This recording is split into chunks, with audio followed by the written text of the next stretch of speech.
ดใสงามวิไลโอป่าไม้เมืองลาวสู่ซ้อแต่งดอกเจ้าเดี๋ยวนี้เมืองลาวสิ้นเสือกสงครามปวนมือละเบิดนาปานจะบอกเอาผ่านเจ้าอีกต่อไป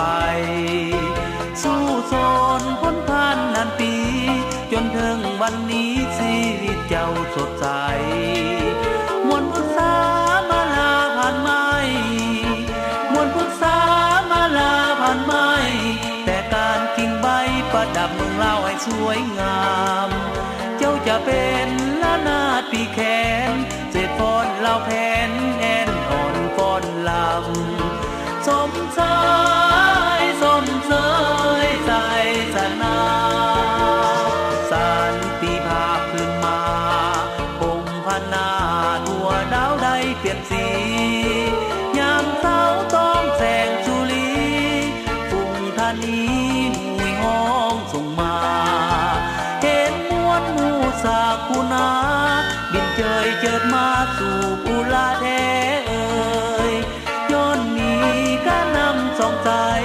ผู้ผ่าป่าไม้จิงเขียวสดงดงามสร้างเมืองลาวเมืองสวยงาม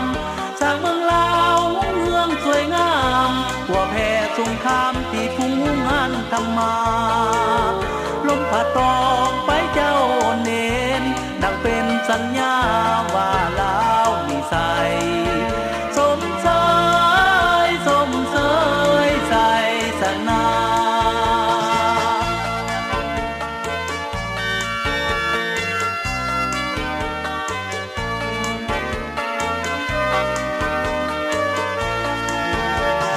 สันติภาพขึ้นมา